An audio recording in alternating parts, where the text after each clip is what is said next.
Bienvenue dans ce nouvel épisode de l'émission Santé d'entrepreneurs, destinée à tous les chefs d'entreprise qui n'ont pas le temps de prendre soin d'eux. Vous y trouverez des interviews de dirigeants et des tips pour faire de votre santé une priorité et surtout un allié pour le développement de votre business, pour la croissance de votre entreprise. Avant d'accueillir un nouvel entrepreneur, aujourd'hui, je me présente. Je suis Bérénice, entrepreneuse et dirigeante de la société A2 Business Plus. Et j'accompagne les dirigeants à prendre soin de leur santé physique et mentale, tout en les aidant à développer leur business. Je m'adresse à vous, dirigeants de petites sociétés, entre 0 et 20 salariés, qui êtes seuls à gérer et à diriger. Pour vous, j'ai créé une méthode d'accompagnement terrain pour vous libérer de la charge mentale, alliant business et santé. Fort de mon vécu dans le monde de l'entreprise et du business, j'aspire au bien-être de ces entrepreneurs courageux qui ont osé créer ou reprendre leur entreprise, qui créent des emplois, qui portent de lourdes responsabilités sur leurs épaules chaque jour et pour qui on ne se soucie que trop peu de leur bien-être au travail. J'ai soif de partager avec vous des témoignages de dirigeants qui ont décidé de faire de leur santé une priorité et qui ont compris l'impact positif sur le développement de leur entreprise et par ricochet sur le bien-être de leurs collaborateurs. Je partagerai également des tips et des exercices pour améliorer votre santé au quotidien pour que vous soyez autonome pour prendre soin de vous. Parce que votre santé est le premier actif immatériel de votre entreprise. Faites en sorte que votre business soit au service de votre vitalité et de votre bien-être, et pas l'inverse. Aujourd'hui, j'accueille un dirigeant qui va nous expliquer ce qu'il fait au quotidien pour prendre soin de lui. Et il va nous livrer un secret. Eh bien, écoute, bonjour Jerry.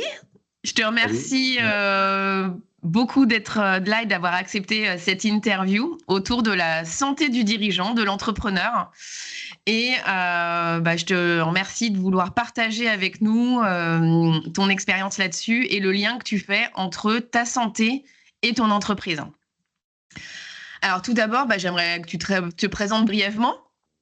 Moi, c'est Large Jerry, je m'appelle, voilà, j'ai 45 ans. Je dirige la société Extreme Color à Villefranche-sur-Saône. Donc je suis caladois, un pur souche, né à Villefranche, par l'ancien hôpital. Ok. Voilà, j'ai travaillé dans le groupe Tivol tout de suite dès que j'ai fini mes études. Ouais.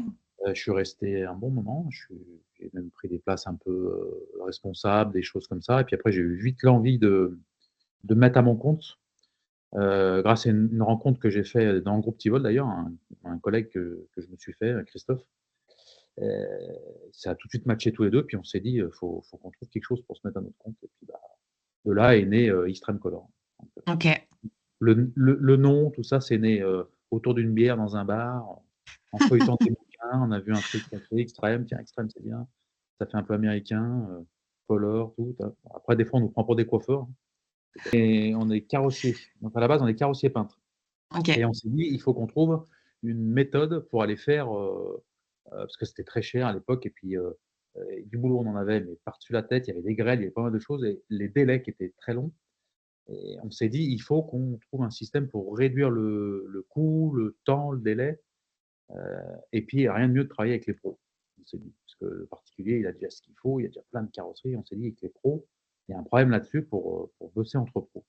Et nous, on avait vu faire les débosseleurs sans peinture, je sais pas si ça te parle, les mecs qui enlèvent la grêle, un petit peu les petits coups, des coups de caddie, des Ok. coups, et on s'est dit: «Il faut qu'on trouve un peu dans le même idée sur la peinture». Et donc on s'est fait prêter un vieux Vito, tout pourri des copains, qui avait 200 000 kilomètres. Mon associé avait un vieux meuble de cuisine qu'on a mis dedans pour faire un plan de travail. On a trouvé un tailleur, qui traînait avec un tuyau, on a trouvé de la peinture, on a tout foutu dedans, on a fait toc toc au 1er garage qu'on trouvait, puis on s'est dit, «On va aller réparer 2-3 voitures sur des parkings». Ça a débuté comme ça et ça a vite fait boule de neige, mouche, tout ce que tu veux. On a commencé par Villefranche, on d'ici et on est monté sur, Bourg, Mâcon et après, ça a fait Lyon nous a appelés, on a embauché au bout de 8 mois, on a pris nos premiers salariés et après, on les a embauchés 2 par 2. Ok. Derrière tout ça, en fait, ça a fait vite boule de neige. On avait une équipe de 5-6 techniciens et on a commencé à s'étendre un peu parce que si tu veux, sur Lyon, on était déjà bien assez nombreux et on a commencé à s'étendre sur Annecy, Annemasse et c'est là qu'on a commencé à rencontrer le problème. Trop loin, on pouvait moins y suivre.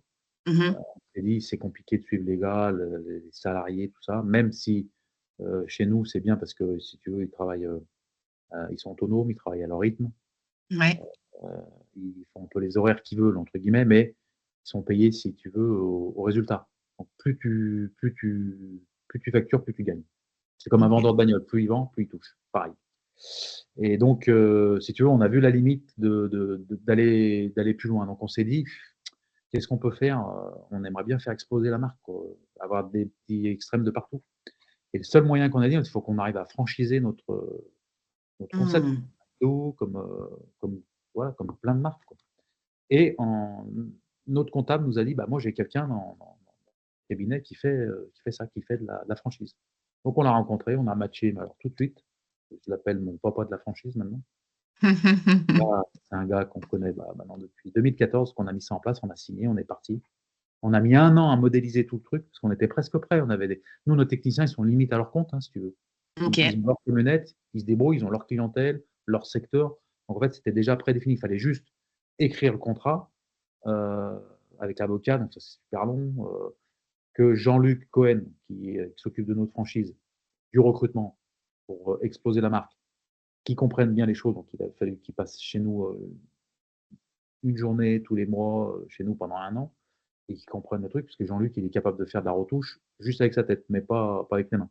Il y arrive pas, par exemple. Il a compris. Et c'était important qu'ils comprennent tout ça. Donc Mmh. il fallait modéliser tout ça et puis, bah, on a lancé ça depuis 2014 et puis là, si tu veux, maintenant, on a une trentaine, 35 à peu près, 30-35 franchisés. Ça fluctue un petit peu parce qu'il y a des anciens qui partent, des nouveaux qui arrivent, plus des anciens qui prennent des nouveaux territoires, qui étaient déjà acquis, qui sont agrandis. Donc si tu veux, ça fait un peu ça. Mais, OK. on il y a des salariés qui se font un peu de partout. On a à peu près 75-80 véhicules qui tournent sur toute la France, dont, La Réunion, bientôt la Martinique et on essaye de toucher un petit peu les pays un peu limitrophes. OK. Je pense que c'est notre taf maintenant au quotidien d'aller, grossir cette famille extrême quoi, Pour la santé de sur ta santé, et du coup, moi, j'ai une question d'abord à te poser, c'est qu'est-ce que la santé pour toi? santé. Je pense déjà, c'est déjà sur ces 2 jambes déjà, c'est bien, c'est d'avoir la santé déjà. Et puis pas de sans être malade toutes les 5 minutes avec un rhume, un truc, un muche, je pense, déjà. Et puis, s'occuper un peu dès qu'on a quelque chose qui nous alerte quoi, c'est ça la santé, moi je pense. Voilà. OK. Mmh. Et aujourd'hui, si tu devais évaluer, ta santé si tu devais mettre une note sur 10, Là, heu, aujourd'hui, à l'instant T, ouais, tu mettrais bah, combien? je mettrais 8 parce qu'il y a toujours, on peut toujours faire mieux, je pense. Qu'est-ce qui fait que tu mets 8? Aujourd'hui, tu en es où dans ta santé, Bah, qu'est-ce la que tu santé, fais pour ta santé? alors la santé, moi, j'y lie, si tu veux, au bien-être, un peu, ouais, bien-être, mais après bien-être, ça veut tout dire et rien dire. Ça peut pas être c'est pas parce que tu es en bonne santé que tu as le bien-être et vice versa, je pense, hein. Moi, je pense que c'est un tout, la santé. C'est faire, c'est lié au sport, enfin, voilà, c'est lié à une activité. Alors sans dire sport, on peut dire sport, mais une activité un peu, physique ou OK. soutenue ou pas, ou juste même pas d'activité, juste de la marche, des fois ça suffit, hein. Mmh. Je pense que c'est lié à ça et c'est lié aussi à la bouffe. Si tu lis tout, normalement ta santé, elle roule, hein, derrière, à moins que tu aies des problèmes après, antérieurs, mais on a tous nos problèmes de toute façon. On a tous une Mmh. épaule qui fait mal, on a tous un genou en vrac, on a tous une dent, on a tous un truc, hein, de toute façon, hein. Ouais, Mais il faut essayer de pallier à tout ça, quoi, avec des solutions qu'on a trouvées, enfin pour moi, hein, je pense. ouais. Alors Voilà. justement, raconte-nous toi, qu'est-ce que tu fais au quotidien, pour, pallier à tout ça et pour être en bonne santé, physique, mentale, Ouais. Alors moi, au quotidien, qu'est-ce que je fais? Déjà, la semaine, j'essaie de faire, niveau bouffe, j'essaie de manger un peu, équilibré ou healthy, on dit en ce moment, c'est la mode ça. Ouais. J'essaie de manger ça un peu healthy. Alors j'ai tout acheté, hein, le air fryer, j'ai tout à la maison, hein. J'ai les recettes, je suis tout le monde, sur les réseaux qui font des recettes un peu healthy. Ok. Et après, le week-end, j'essaie de manger ce qu'il y a, les invitations, les trucs, un Mm. peu d'alcool, hein, bien sûr. Mhm. La semaine, j'évite. Mais après, nous, en tant que chef d'entreprise, souvent, des fois, c'est des restos le midi. Bah ouais. On est invité avec des clients, on va pas dire je prends une badoie avec une salade. Ouais. Une fois, tu vas passer une fois, deux fois. Alors, si tu connais bien, ça passe. Mais après, on est tous, en plus, on est dans le Beaujolais. Donc, on aime quand Mm. même la rouillette, des choses comme ça. Donc, bon, c'est bien si tu en manges un peu de temps en temps. Mais moi, déjà, si j'en mange tous les jours, je pense que je fais 200 kilos. Mais après, nous, en tant que chef d'entreprise, souvent, des fois, c'est des restos le midi. Bah ouais. On est invité avec des clients, on va pas dire je prends une badoie avec une salade. Ouais. Ok. Donc, pour pallier à ça, si tu veux, je fais gaffe la semaine et les week-ends, je mange ce qu'il y a. Donc, si tu veux, Ok. ça a un petit équilibre. Voilà. Plus, je me dis stop, à midi, j'arrête. Et je vais pas très loin, hein, je vais à côté, je vais à une salle de sport. Hein, et puis, je me fais de la salle ou du cardio. Voilà, au moins pendant une heure et quart. J'ai un programme parce que je pense que pour bien évoluer, je pense qu'il faut un programme. Parce que le problème, Mhm. c'est que tu sais pas quoi faire. Il y a un moment, ça va te saouler Ouais. y aller. Donc, il te faut un programme parce que moi, j'ai besoin d'avoir une règle, quelque chose pour te caler. Et au moins, comme ça, sur ma semaine, j'ai mon programme. Je sais que le lundi, je fais les pecs avec les bras, les biceps. Le lendemain, c'est le dos, les épaules. Voilà, je finis ma semaine comme ça. Et au moins, Ok. si j'ai loupé une journée, je vais essayer d'y aller le soir ou le récupérer un week-end. Et après, je pallie avec autre chose, si tu veux. J'avais essayé, parce que je lis ça, si tu veux, à la santé, je la lis avec le sport et la bouffe, parce que pour moi, c'est un tout, c'est tout ça. Et aussi à poser le cerveau. Dès que je passe mon portail, extrême collant, je mets à côté. Tous les problèmes, je les laisse. Je dis pas que je m'en Ok. fous, hein, je dis pas que mais je les laisse. Et je Mm. pense voilà, je pense si je rentre chez moi, je rentre chez moi. Si je vais au sport, je vais au sport. Je pense au sport, voilà. Si je vais, manger, je vais manger. Si je vais avec une personne, je vais avec la personne. Je vais pas penser encore parce que tu as les gens après, ils arrivent plus à couper. Ils arrivent plus à se dire, voilà, moi j'ai mon bureau, je bosse, j'ai mes horaires et puis voilà, point barre. Après, je dis bien sûr qu'il y a des choses que je vais faire, on va m'appeler, je vais décrocher, je vais faire en sorte, mais j'essaye de tout couper parce que sinon, ça pallie si tu veux, à ton bien-être, c'est obligé. Mais Mm. j'essaie de faire gaffe quand même parce que tu peux arriver à manger correctement. En plus, maintenant, dans les restos, c'est cool. Tu te fais une petite viande grillée avec des légumes. Maintenant, tu n'as pas obligatoirement de mettre des frites. C'est de voir, en fait. C'est les envies qu'il y a. Après, tu peux manger équilibré. C'est pas un problème, ça. Mm. Ouais. Donc, tu Ouais, arrives à demander au restaurant des choses qui te conviennent, en fait. mais même, Tu oses le même- faire. ouais, j'ose le faire, mais après, même sans demander, hein, tu ouvres une carte. Maintenant, tu pas des hamburgers de frites de partout, enfin, Ouais. où il y a ça. Tu as plein de trucs, tu as des tataquis de thon avec un peu de légumes avec, souvent c'est avec ça. Et puis même s'il y a un peu de pommes de terre, de toute façon, il en faut, parce qu'il en faut un petit peu. Mm. Mais de toute façon, c'est ça manger équilibré. Mm. Tu pas obligé de manger 3 haricots et puis 2 carottes, et puis ça y est. Hein. C'est pas Ouais. ça équilibré. Ouais, ouais. Équilibré, c'est qu'il faut connaître un petit peu, il faut ta viande, ta source de lipides et tes légumes, et puis voilà, on sait, hein, c'est un quart, un moitié de légumes, et puis tout le monde le sait, ça. Hein. Ouais. C'est à quel moment tu as pris cette décision de prendre soin de ton alimentation et de faire du sport dans ta vie? Qu'est-ce qui a Moi, été le déclencheur? j'en faisais déjà quand j'étais jeune. Moi, le problème que j'ai eu, j'en faisais déjà quand j'étais jeune. Je faisais du hand, petit, j'en ai fait pendant 10 ans. J'avais un bon niveau, et puis après, tu deviens, t'es ado, t'as l'âge con, t'as les mobylettes, tu vas plus aux entraînements, puis quand tu vas plus aux entraînements, généralement, l'entraîneur, il te fait plus jouer. Mm. Donc, tu fais plus les week-ends. Donc, tu abandonnes parce que tu dis, tiens, je vais aller avec mes copains, c'est mieux que d'aller se faire chier, courir. Donc, j'en faisais un peu quand même. Après, j'ai eu une luxation de l'épaule. Ça, du coup, j'ai arrêté. Du coup, ça m'a fait arrêter tout ça. Et après, quand tu rentres dans la vie active, nous, tu vois, on a lancé Elite Extreme Color. Tu n'as plus le temps de rien. Et il y a un moment, c'était trop. Je fumais, Mm. grande clope. Je mangeais quand j'avais le temps. Donc, ça veut dire que souvent, on bossait entre midi et deux. Souvent, c'était à 4 heures. Tiens, on a faim, on va se faire un McDo. Bon, Mm. super. Donc, malbouffe à fond. Donc, j'ai pris un peu de kilos. Et à l'époque, on avait des premiers bureaux. On s'est retrouvés à côté d'une dame. C'était marqué Stop Tabac et mincir, je sais pas quoi. Et elle faisait du shiatsu. J'ai dit: «Qu'est-ce que c'est que ce truc?» Je lui pose la question un coup quand on part de là-bas, enfin on avait un bail de 2 ans, on part en plus, je lui pose la question moi 2 ans après, quand on part. Je lui pose la question, je lui dis: «C'est quoi, votre truc de minceur?» Elle me dit: «Bah, venez-moi, je vais vous expliquer». Puis j'avais pas envie de me faire embringuer là-dedans parce que, bah, quand tu es pas prêt, tu es pas prêt. Et puis, elle me dit: «Bah, venez voir». Elle me fout en allez, déshabillez-vous, puis elle commence un peu à me masser, elle m'explique ce que c'est le shiatsu, donc c'est des je sais pas si tu connais, c'est du drainage. Tu connais Ouais. sûrement, hein? C'est un Mmh. drainage, en fait, c'est sur tout ton corps. On dit qu'en fait, tu as le cœur et tout le reste des organes, c'est tout relié, si tu veux, à des, c'est tout relié au cœur et puis aux organes. Et en fait, tu OK. as comme si tu étais rempli de rivières partout. Des OK. rivières qui sont reliées au et c'est des massages, c'est du drainage et bah, elle a commencé à faire 2-3 trucs, elle a: «Ouh là là, c'est tout bouché» et c'est vrai que je peux pas cacher en même temps, j'ai ça faisait des bruits dans mon ventre, je dis: «Qu'est-ce que ça faisait?»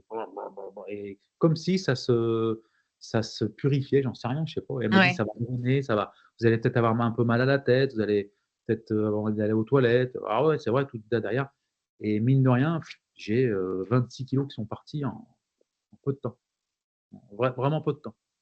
OK, mais du coup, c'était que par les massages ou il y a eu d'autres choses qui ont été Ah associées bien à ça? sûr, avec elle te met avec bien sûr, elle te met un régime alimentaire. Elle OK, te dit ce un qu'il faut programme manger. alimentaire. Programme. Elle te dit: «Bah, voilà, bien sûr, moi à l'époque, comme je te disais, hein, je mangeais n'importe quoi, n'importe quand, Mmh. le soir, des fois je mangeais pas le midi, j'arrivais le soir à la maison à 6 heures, j'avais la dalle, donc je commençais à taper le fromage, machin. Puis quand tu tapes un peu de trucs comme ça, tu te rends pas compte de ce que tu manges. Ouais, Si tu calcules ce que tu manges là, mais tu peux exploser les compteurs, hein, c'est un truc de fou, hein. ouais. Mmh.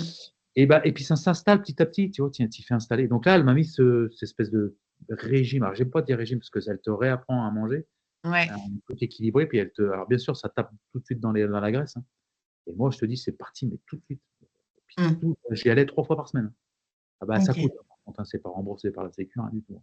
Ça coûte un Ouais, peu, c'est d'accord. sûr, mais quand tu prends tous les régimes à la con du camp ou n'importe quoi, hyper protéiné, tout ce que tu veux, calcul à la fin, tu as vite fait de mettre 1 500 balles et tu as tout perdu, puis tu reprends le double, après. Parce Ouais. que j'en ai fait Mmh. plein, des trucs comme ça, j'avais déjà essayé des trucs. Et une fois que tu as compris comment ça marche, une fois que tu as compris, heu, ce qu'il faut manger, en gros, quoi, Mmh. elle t'explique, elle te réapprend, en fait, à manger. Et ben, un quart de l'assiette, c'est de la viande ou les œufs ou les poissons, ça dépend si tu manges Ouais. la viande. Protéines? La moitié, c'est les légumes et le reste, c'est les pommes de terre, Féculents? les féculents et tout ça, voilà. Une fois que tu as compris ça, bah, à part les envies, c'est tout ce qui peut te faire en plus. Voilà, Mmh. tu calcules un peu et puis là et beaucoup boire et voilà. Alors je dis pas c'est facile, hein, parce qu'il faut là-dedans aussi, il faut que ça marche, hein. Si ça marche pas, c'est mort. Ouais. Et donc du coup, j'ai fait ça. C'était quoi déjà ta question? Parce que du coup, je me suis perdu. Non, non, non, non, c'est bien. Non, le Comment ça début, c'était à quel moment voilà, tu pris bah, la décision? donc c'était à ce moment-là, du coup, que j'ai déjà fait attention à ce que j'ai et là, du moment que j'ai retrouvé ma ligne et ben là, tu peux pas te ça t'ouvre aux autres, en fait. Parce que quand tu es pas bien dans ta peau, du coup, tu es Mmh. renfermé, enfin allez, non, je dis pas que j'étais renfermé, j'étais quand même je voyais du monde tous les jours, c'est pas ça, mais bah, ça t'ouvre beaucoup plus. Ça te rend plus tu as confiance en toi après. Du coup, quand tu Mmh. commences quand tu ouvres la bouche après et bah, tu as plus confiance en toi, mine de rien. Donc du coup, Mmh. bah, tu sens que ça t'a changé, le regard des gens, ça t'a changé aussi ton ouverture d'esprit, pas mal de choses et tout ça, ça s'est mis en place. J'ai réussi à garder ça pendant pas mal de temps et après je me suis dit, «Bon, il faut que je fasse mieux maintenant». Je vais retourner un peu au sport parce que maintenant que j'ai un petit peu plus le temps, j'étais revenu ici. Je me suis dit: «Il faut que j'arrive à trouver du temps pour aller au sport» et là j'ai rattaqué le sport et puis, bah, voilà, j'ai mis tout ça en place, et j'essaye d'y garder le plus que je peux, quoi. OK. Mmh. Alors du coup, maintenant j'aimerais qu'on parle du lien entre, ton état physique et mental lié à ton hygiène de vie et l'entreprise, ta fonction dans l'entreprise, ton job au quotidien. Heu, Ça a eu quoi comme impact? bah, l'impact que je viens de te le dire, en fait, moi, ça m'a ouvert, en fait, parce que OK. j'avais tendance un peu à maintenant, j'étais un peu renfermé peut-être, ouais, je bougeais moins, dès qu'il y avait des trucs, bah, je peut-être, je sais pas moi, qui allais vers les gens forcément. En fait, avant, avec mon associé, lui, il était à l'inverse de moi. Lui, c'est lui qui allait au contact des gens et moi, j'étais Mmh. beaucoup plus, renfermé, tout ça et il m ça m'a appris, si tu veux, à faire ça. Ça m'a ouvert aux autres, ça. Ça m'a donné plus confiance en moi, je pense, ouais. Mmh. OK. Donc OK. ça ça m'aide là-dessus, si tu veux et puis, bah, ça t'aide, si tu veux, à être mieux toute la journée, quoi, c'est sûr, de toute façon. Mmh. Et à supporter la charge de travail, Ouais, bah, de toute façon, tu l'as. Oui, oui et non, parce que tu l'as quand même, hein, cette charge de travail, hein, de toute façon. oui, oui. C'est pas parce que tu vas faire du sport que tu vas, mieux manger que tu vas plus avoir de problème, hein. Ça va quand même, hein, de toute façon, hein, mais ça va t'aider indirectement, bien sûr, hein, parce que ça tu vas peut-être mieux encaisser, ouais, ouais. Mmh. OK. Tu vois une différence entre, quand tu avais plus de enfin, tous tes kilos en plus là, les 24, 25 kilos, 27 kilos de trop et aujourd'hui dans ton énergie, dans ta vitalité, dans la manière d'appréhender les sujets de ressources humaines, par exemple, dans ton Ouais, entreprise? alors ressources humaines, c'était les débuts, ça, il y en avait pas beaucoup. Au tout début, on avait pas beaucoup de ça. On avait un salarié, puis on en avait pas beaucoup. Ça m j'y ai vu déjà dans mon comportement de bah, pour m'ouvrir aux autres, ça c'est sûr, Mmh. encore une fois, mais j'y ai vu aussi surtout pour bouger, hein, parce que moi je bougeais, moi j'étais souvent accroupi, des choses comme ça, hein. Bah, non, mais ça t'aide quand même beaucoup, hein. Tu tes genoux, ils supportent 4 fois ton poids. Ouais. Tu multiplies par 4 ton poids, c'est-à-dire que si tu fais, 100 kilogrammes, ton genou, il supporte 400 kilogrammes. Mmh. C'est énorme, c'est la pression de ton genou. Donc, quand tu perds des kilos, bah, c'est les genoux qui supportent. Donc, voilà et bah, quand tu as des boulots un peu où tu es obligé de descendre des escaliers, où tu es obligé de te mettre un peu accroupi ou des bah, ça aide, hein, donc, et puis, bah, ça je pense que ça pallie à beaucoup de problèmes pour le futur, pour plus tard, hein. Moi, Ouais. tu vois, j'avais un ménisque au genou là, et qui est abîmé. Je vais encore parler de sorcellerie, hein, parce qu'au tout début d'Extrême, heu, j'avais un ménisque au genou, j'avais fait un épanchement de synovie, c'est-à-dire que j'avais de la flotte qui s'est mis entre les je sais pas si tu connais le Ouais, tout à kiné? fait. Ça se met de la flotte dans le genou. Ça fait Ouais. mal, ça tire, c'est horrible et moi, en retouche peinture avec ma camionnette, il fallait que je me mette à 4 pattes tous les jours pour réparer les jantes, les pare-chocs et tout. Impossible. Je fais faire un IRM, épanchement, donc du coup, ponction, ça tue, ça c'est horrible, une ponction, de ils t'enlèvent le liquide dedans. Ils vont jusqu'au truc et les 3 chirurgiens, ils m'ont dit: «Il faut opérer, il faut opérer, il faut opérer». Je peux pas me faire opérer. Ils m'annonçaient 6 mois d'arrêt. Ah oui. Je peux pas, je débute Extrême, c'était les débuts d'Extrême, je dis: «On peut pas, je peux pas» et je sais plus, j'en parle à je sais pas qui, on me dit: «Tiens, va voir, Guy Main là, à Villefranche, c'est un Mmh. chiropracteur». Alors moi, je suis hyper cartésien en plus. Je vais là-bas et «Ouais, ouais, ouais, bah, enlevez votre pantalon», tout le mec qui commence à me manipuler, enfin même pas, il me touche même pas, il fait un peu des trucs autour de mon genou. Il me plante deux-trois petites aiguilles, je crois, je me rappelle plus s'il me plante deux-trois trucs et puis il commence à me mettre une feuille et puis il commence à parler, il commence je me mordais les joues pour pas rigoler, déjà, parce que Mmh. qu'est-ce qu'il me fait lui, tu sais? J'y croyais pas à son truc et puis, il me dit: «Bon, on va bouger un peu» et puis c'est vrai que, bah, putain, j'arrivais déjà un petit peu mieux le bouger la 1er coup. Bon, il me dit: «Revenez demain ou après-demain». J'y retourne le lendemain, après-demain, puis j'ai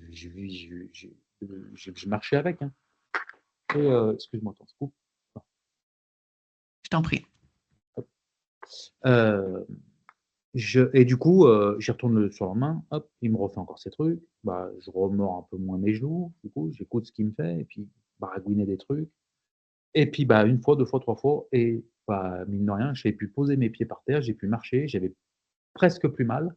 Il me dit: «Bon, bah, ça devrait aller, on devrait, éviter l'opération». J'avais 3 chirurgiens qui m'avaient dit: «Il faut opérer». Et en même temps, les chirurgiens m'avaient dit: «Au plus on repousse, mieux c'est, ça fera de l'arthrose pour plus tard». Et ben, je vis avec depuis, 17 ans. Ça fait Ah oui. 17 ans que je me suis jamais fait opérer du genou. OK. Donc mais bon, je vis avec. Ça veut dire que quand je me mets à genoux accroupi, je fais attention, je me mets pas le genou comme ça. Ouais. Ça, c'est la maladie des carleurs, hein. Ça, c'est hyper mauvais, hein. Ouais. Quand tu es à genoux comme ça là, les genoux ils prennent, hein, donc Mmh. Et le fait d'avoir perdu des kilos, donc ça a soulagé aussi tes ça a genoux? joué à ça, ça a joué, bah, ça joue sur tout. C'est pour ça que, tout est lié, moi je pense. C'est ce Ouais. que je te disais tout à l'heure. Ouais. La bouffe, le sport, le truc, moi Mmh. l'épaule, j'avais une luxation, bah, je la sens encore, hein, quand je fais un peu de sport, hein et bah, faut muscler un peu tout ça, faut y faire intelligemment avec, quoi. Faut essayer de Mmh. muscler un peu autour. Mmh. Mmh, mmh, mmh. On a tous nos problèmes. Tout à fait. Mmh. Et dans ton environnement, il y a eu des choses qui t'ont marqué, qui t'ont fait prendre conscience qu'il fallait, que tu prennes soin de toi? Ah oui, j'ai la perte de mon associé en 2021, qui m'a fait un coup de poignard. Ouais. J'ai mis 2 ans à m'en remettre, c'était hyper dur et là je me suis dit: «Mais Moi, je l'ai accompagné. Il a pris un lymphome T. Alors, je sais pas si tout le monde connaît le lymphome T, je sais pas si tu connais, mais en gros, c'est un cancer du nez. Enfin, c'est une grosseur qu'il a pris dans le nez, pas opérable, hein, bien sûr. Donc, il fallait faire ou de la chimio, donc il a fait tout ça. Il n'y a rien qui a marché. Ils sont allés fort parce qu'il était jeune, il avait 42 ans. Donc, ils sont allés fort du départ, en accord avec lui, hein, parce que c'est quand même bien entouré, hein, ces choses-là. Je ne sais pas si tu as déjà été touché par ça, par quelqu'un. Dans mon environnement, ouais. Et donc, du coup, quand tu es proche de ça, bah, tu connais un peu plus le problème et c'est là que tu te dis, mais en fait, on n'est rien. Ça peut t'arriver en 2-2, quoi. Donc, du coup, je l'ai accompagné sur ces 10 mois. On y a cru jusqu'au bout. Moi, jusqu'au dernier jour, j'y ai cru. Je me suis battu avec lui. J'ai tout fait pour l'aider, pour aller le voir, pour tout faire.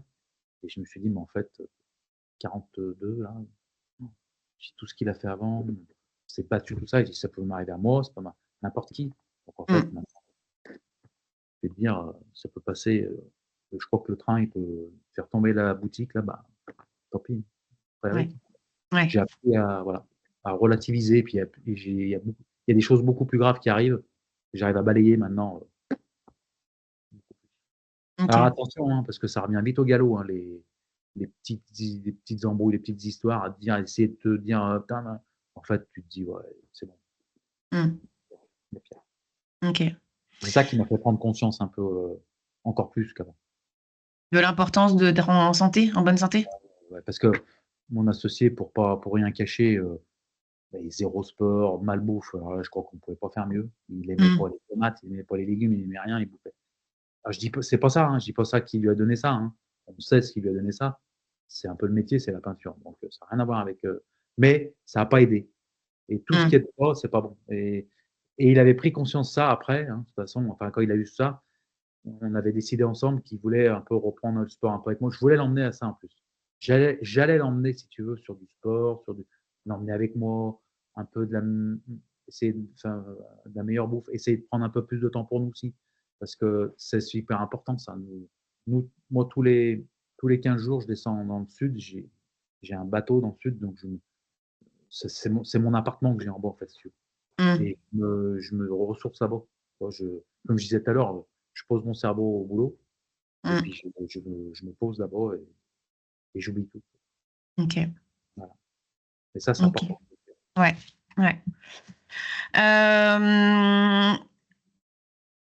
Alors, attends, je regarde aussi ce que j'avais prévu comme question. Ah oui, j'en ai une. Qu'est-ce qui se passe dans ton entreprise si tu tombes malade? Eh ben, moi, c'est tout prévu. Parce que, alors, je dis pas qu'avant c'était prévu, mais vu ce qui m'est arrivé avec mon associé, du coup, ça m'a. Vu que je me retrouve tout seul, parce qu'avant on était deux, à deux c'est bien. Hein. À deux, il y a toujours un qui est là. Vous voyez, hein, de toute façon, dès qu'il y avait une petite signature à faire, il y a toujours un de nous deux qui était là. Dès qu'il y en a un qui n'était pas là, l'autre était là pour remplacer. Maintenant, je me retrouve tout seul, donc il a fallu que je prenne des dispositions qu'on avait pris avant ensemble. Et du coup, que j'ai mis en place là, si au cas où il m'arrive quelque chose demain, je suis à l'hôpital. J'ai une collaboratrice qui a tout ce qu'il faut qui a la main pour tout faire, les salaires et tout ça. Et si vraiment il m'arrive un truc grave, je décède, il y a une grosse assurance qui tombe pour pouvoir pallier un bon moment déjà à toutes les équipes qui sont en place. Et bien sûr, après, de toute façon, tout ce qui va se mettre en place, le problème, on sait, après, c'est les héritages. Donc, les héritiers, le problème, c'est que je ne pourrais pas savoir ce qu'ils veulent faire. Donc, ça sera en fonction de ce qu'ils veulent. Ça va être revendu, des choses comme ça. Mais à l'instant T, les gens, ils ne seront pas à la rue. Ils seront pas. Chacun sait ce qu'il doit faire. Je pense que ça peut tourner, il n'y a pas de problème. C'est comme si je pars demain. Là, après, c'est plus moi. Si moi, je dois partir, par contre, en vacances ou des choses comme ça, j'arriverai à partir une semaine, 2 semaines, je pense. Ça tournerait. On mettrait peut-être 2-3 petites choses en place en plus. Mais ça arriverait à tourner, il n'y a pas de problème. Mais c'est plus moi, parce que je dis que je pars de là, je pose mon cerveau et tout ça. Mais au fond de moi, c'est pas normal que je parte une semaine ou 2 semaines pendant que mes gars travaillent. Je serais obligé de demander comment ça va. Donc, c'est moi qui vais vouloir revenir au boulot à un moment. C'est normal. Hein. Ouais, ok. Ouais, donc toi, tu es plutôt du genre à partir le week-end, comme tu dis, là, un week-end sur 2, mais pas forcément en vacances, quoi. Non, ouais. Voilà, c'est ton choix. Ok. C'est ça. Et je trouve que ça me vide bien l'esprit et ça me fait des mini-vacances, en fait. Ouais. Jour et demi, bah, ça me va bien. OK. Donc voilà, donc si, tu tombes, malade, tu as mis en place un certain nombre de choses, tu as le personnel qui prend le relais, Ouais. tu voilà, tu as les assurances et Ouais, cetera, ouais, quoi. les assurances qui tombent, c'est Voilà. vraiment que c'est une maladie grave. Mmh. L'assurance qui prend le relais pour pouvoir payer tout le monde Ouais. et puis, des gens qui ont la main pour faire des choses sans moi. OK. Mmh. OK. Du coup, j'avais envie de te demander qu'est-ce que tu pourrais conseiller, aux dirigeants et aux entrepreneurs qui nous écoutent et qui nous regardent? Waouh, Heu, conseiller. Comment? Je dis: «Waouh, conseiller». Alors je sais pas si je peux conseiller des gens. Bah, oui, après partager, quelque Ouais, chose que voilà, ouais, bah, sur déjà, si sur tout ce que j'ai dit, déjà, s'ils sentent, l'envie d'aller déjà, c'est déjà de prendre soin d'eux, déjà, c'est important et puis, moi, je leur conseille de mettre des pauses, en fait, c'est ça. On le connaît le problème des dirigeants, c'est qu'il y en a pas un qui arrête. Ils sont non-stop, limite 24 heures sur 24. Même en ouais, dormant, ils sont encore dans leur boîte. Je sais, hein. ouais. Moi, mon associé était comme ça. En dormant, il arrivait encore à être dans la boîte. Il voyait encore des trucs, des mues et le matin, il me dit: «Ah, j'ai pensé à ça cette nuit». Je dis: «Waouh!» Je dis: «Moi, j'ai pas pensé par contre». Tu sais, moi, j'y ai pensé ce matin, on va regarder, mais voilà. Après, mais il y en a qui ont des tempéraments comme ça, hein, après, je dis pas, Ouais. c'est compliqué, hein, mais il faut essayer de se mettre des limites, voilà, des limites et des pauses et c'est Mmh. hyper important ça. Je pense pour le bien-être, c'est déjà commencer par là. OK. Après, il y en a, je peux pas leur dire de faire du sport, il y en a qui aiment pas faire du sport, hein, Ouais. je peux pas forcer les gens, s'il y en a qui ont pas Mmh. envie, alors pour ceux qui ont pas envie, ils peuvent aller y faire avec des collègues et Mmh. on s'aide comme ça entre nous. Mmh. Puis si tu vas dans une salle, après tu vas te faire des connaissances, une salle ou autre chose. Après, si tu as envie de courir, tu vas courir avec des gens. Tout seul, après, au bout d'un moment, c'est où tu prends la drogue ou tu la prends pas, hein, Ouais. de courir. Moi, je sais que de courir, j'aime pas ça. Il y en a qui adorent ça, il y en a qui c'est devenu une drogue, il y en a que c'est voilà, hein. Mmh. Moi, Oui, oui. j'avais essayé sinon à un moment et un truc qui me plaisait bien, moi, c'est le golf, qui s'est Ouais. hyper démocratisé, qui est pas du tout, côté bourgeois, que ça, je m'en foutais un peu, c'était pas ça. C'est Mmh. le côté, vidage de tête et côté, nature, côté, calme, et puis te faire plaisir en tapant des balles et puis, et parce que tu peux mettre du rythme aussi dans le golf aussi, c'est ça qui est bien. Si tu as envie de taper, de te défouler, tu peux y aller. De l'entraînement, tu tapes fort et ça te vide ça, je trouve que c'est il Mmh. faut trouver le sport ou l'activité, pas sans parler de sport, mais l'activité qui va te faire, lâcher prise. Ouais. Et donc ça peut être, je sais pas, karting, ça peut être, Mmh. la marche, ça peut être, plein de trucs. Il faut trouver le truc, je pense que et et privilégier ça et après de couper côté famille. C'est hyper important ça, d'avoir un cocon et de rentrer chez soi. Quand je dis famille, ça peut être, bah, les enfants, ça peut être les parents, ça peut être n'importe quoi, ça peut être, Mmh. voilà, mais il faut couper et aller voir là et s'occuper de ça. C'est toujours après quand on a un problème, après enfin je trouve, hein, c'est quand on a un problème qu'on se dit: «Ah, j'aurais dû faire comme ça en fait». Ouais. Faut le faire avant qu'il y ait le problème. Voilà. Eh ben, merci pour tout. Merci à toi et je te souhaite une très belle journée et À bientôt. merci à Salut. toi. Ciao, ciao. Salut. Eh bien, j'espère que cette interview vous a plu.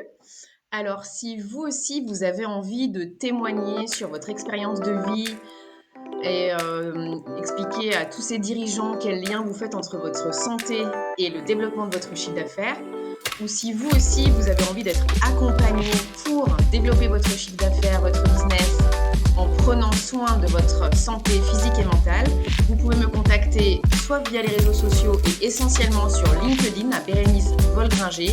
Ma société, c'est A2 Business Plus. Vous la retrouverez aussi sur Internet.